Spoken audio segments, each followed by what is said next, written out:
I'm aware that I harp on balance a lot, but here is a brilliant example on why I do that. How will others have less fun? Why won't they feel special? Come on, it's just me anyway, right? Look, when the strength of one member far exceeds that of another, they will be able to do less in the game. We don't allow exceptions. What's allowed for one person must be allowed for everyone else. If you require your homebrew dragon race that you created to be allowed for you to play, I apologize, but you might need to find another server that allows this. What is the point of that? Magic items? Hit points, etc. I swear 5e players think about balance way too much. The world doesn't revolve around the player, for God's sakes. It's a world, not a game. A simulation, not an RPG or a video game. Look on the bright side, at least he said D&D isn't a video game. I agree with that. As for everything else, he can go fuck.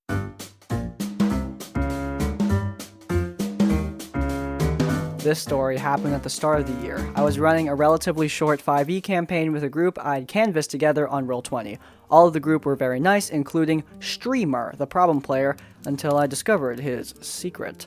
See, during our session 0.5, as I like to do them, Streamer was constantly talking about Critical Role and Adventure Zone, and how he really wanted to DM and stream his own game someday. We were supportive and wished him all the best with it when he found a group for that. Over the next few weeks of playing, I found Streamer's behavior in game slowly changing, which I only made sense of in retrospect. He'd announce obvious things, almost like a commentator, ask me to repeat things more slowly or loudly, stating that he was having trouble with his headset, even though no one else did, and would constantly insert his character into every scene, even if he had nothing to do with it.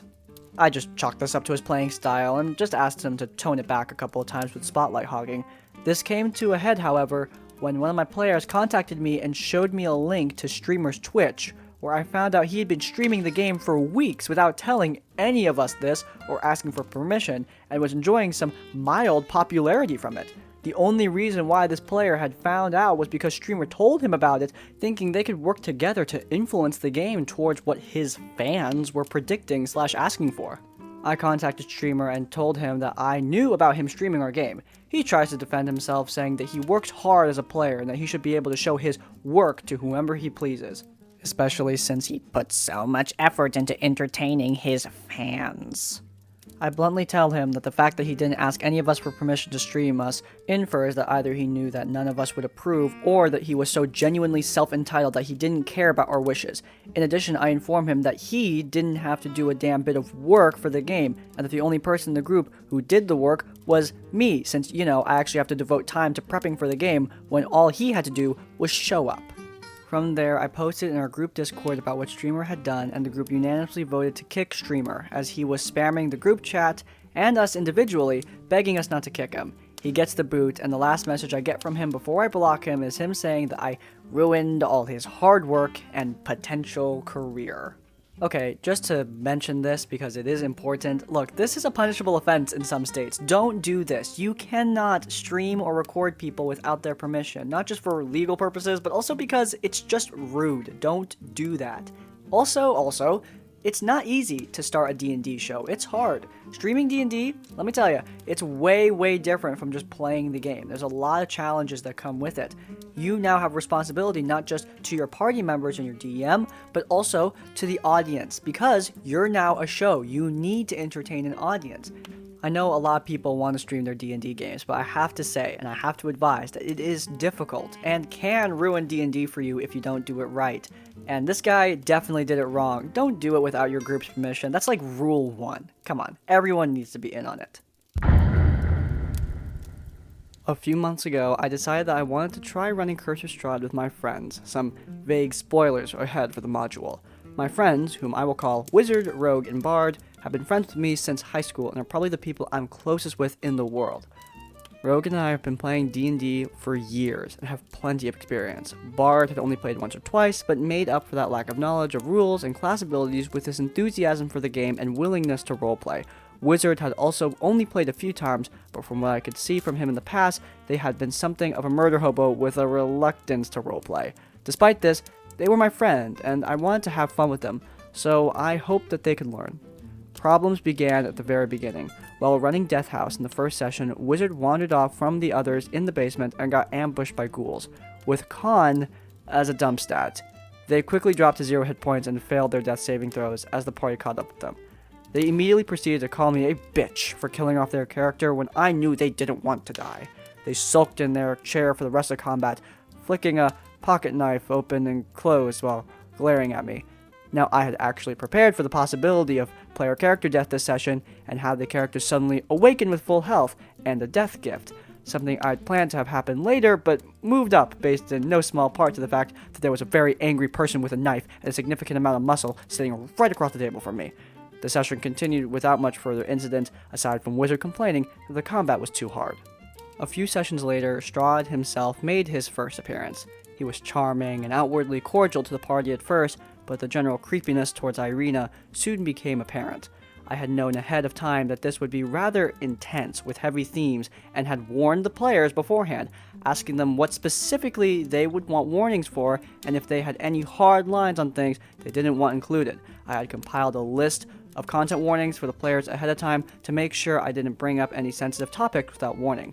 However, Wizard was supremely uncomfortable with the predatory vibe Strahd was giving off, and his reciprocation of Bard's awkward flirting. They told the group chat that they didn't want to see Strahd ever again in the campaign, and accused us of sexualizing a predator for making jokes about Bard seducing the villains.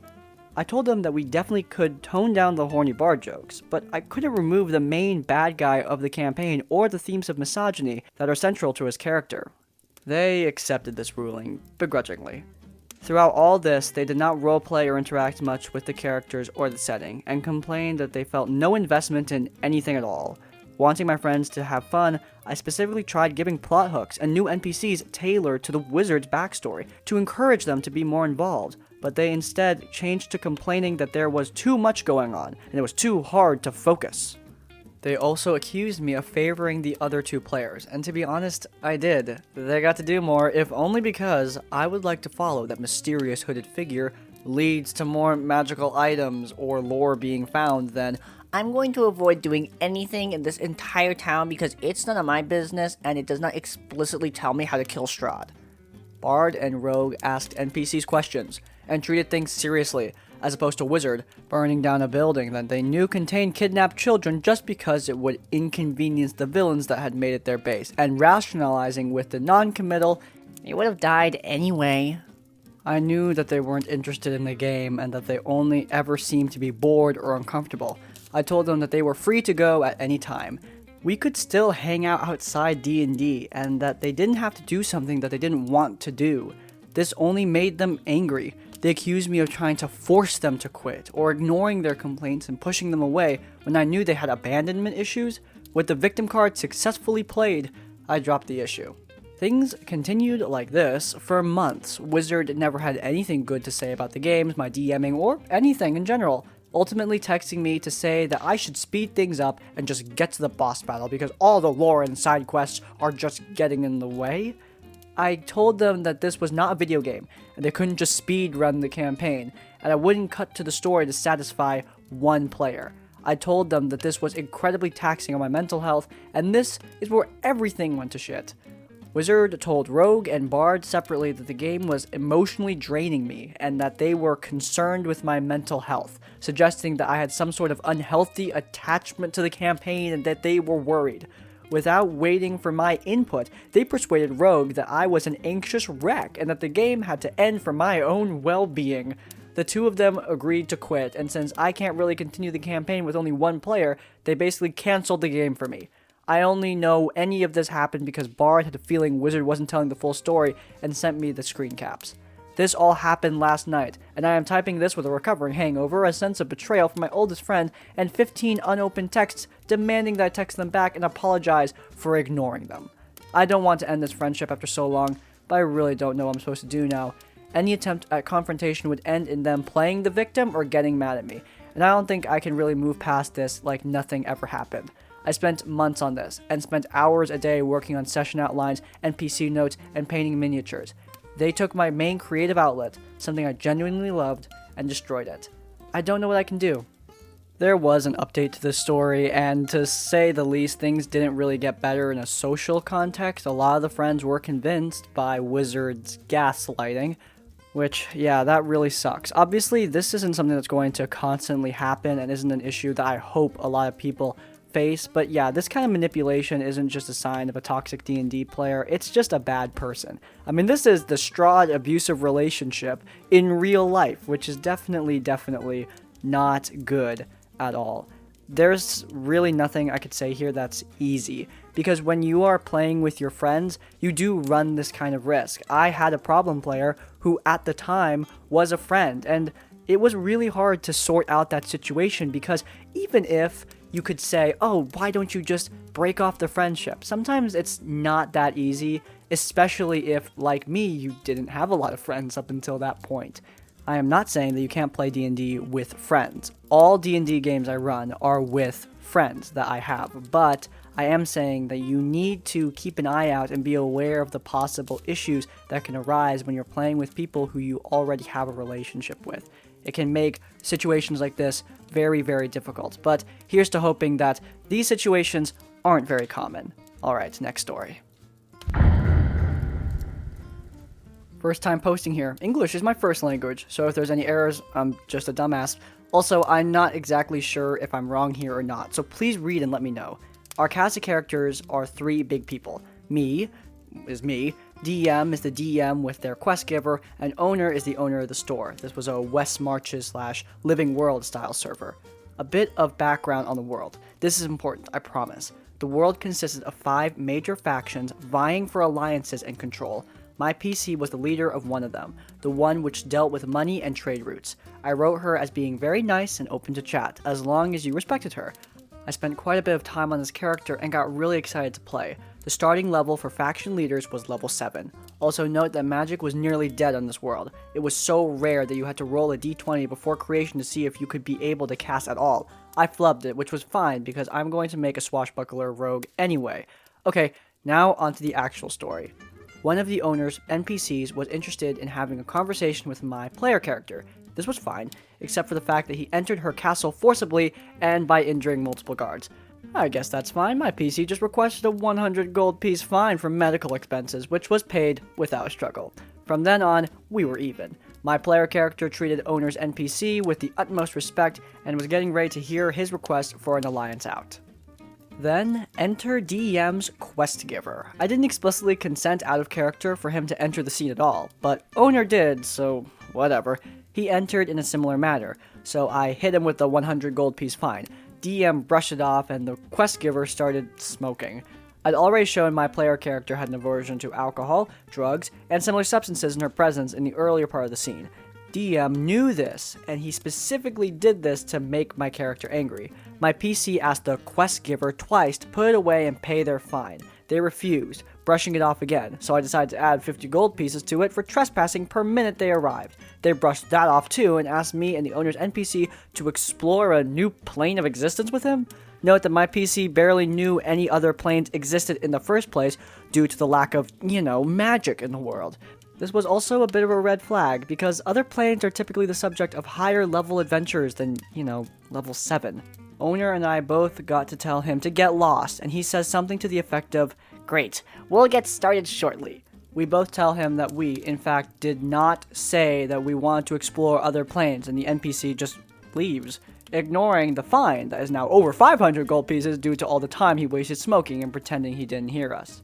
Normally, when this is the case, I'd have my guards imprison him until he pays the fine, but my guards were out of commission, so my PC decided to take things into her own hands. She drew her rapier and informed him that if he did not give up willingly, she would force that money out of him. He refuses yet again. I win initiative and drop a sneak attack on him for about 30 damage. I'm informed I have to make a charisma save, which by some miracle, I drill with a 22. My modifier was like +4. My turn again. I drop another 35 damage on him, and he doesn't go down. Now, this is a bit worrying, because let me do some math for you. We used average hit points. A 7th level spellcaster, this guy was definitely a spellcaster, can have a maximum possible hit points of 6 plus 4 plus 4 plus 4 plus 4 plus 4 plus 4 plus 7 times 5, or 65. See the problem? I dealt 65 damage to him, and he didn't even seem phased. My crazy luck doesn't last, and I roll a 7 on my next charisma save. I'm informed I've been shifted through the planes, and I'm like, okay, I got banished, whatever. Owner's NPC is now pissed that the person he was trying to talk to got yeeted and jumps into initiative, whacking DM for a chunk of damage. DM now should be making a save for concentration, but says that he doesn't have to. It wasn't banishment, it was plane shift. Plane shift is a 7th level spell for everyone in 5th edition. There is exactly one level where someone can have plane shift twice without needing to rest. Level 20. So we have a level 20 equivalent spellcaster on our hands. I'm already unbelievably pissed I got basically one-tapped. And now I know I might not be getting out of this situation. OP Questgiver drops a spell that owner's NPC tries to counterspell. He's informed that counterspell doesn't work, and that the owner's NPC goes and drops a legendary action on him. Now the whole precedent is ruined, not just for my character, but for the entire server. What good is my character's power if she can't enforce it? And what good is the lack of magic if there's a 20th level spellcaster on our hands? It's not surprising that owner's NPC doesn't stand a chance against this guy, so I decided to go into owner's DMs to try to get him to boot this asshole. This is where I'm not sure if I'm being an ass or not. I basically explained my situation and why DM was, well, a terrible DM. Owner refuses, and when I ask why, he responds with, "He's my only DM." I offered to DM in his place and was turned down. At that point, I've had it, and was starting to get really tired and upset. I basically said, I'm going to sleep, and if DM wasn't gone by the morning, I'm leaving the server. I went to sleep, DM was still there, and in the morning, I left. I'm still a bit upset because I really like my character and owner's NPC and our interaction, and I'm not sure what could have happened if I'd handled that better. Sorry if this is too long, I just wanted to rant. Thanks for reading, may your dice be blessed. Thanks for the wish of good juju. Now, I do believe that you need to talk to problem players, and this is not what the OP was pining for. The OP wanted him just kicked, which I understand, and I don't think this guy would have taken criticism very well, but it's better for him to just try and resolve the situation without having to kick anyone out of the game or out of the server. Now, it's really easy to kick people in online D&D. It's as simple as a couple button presses.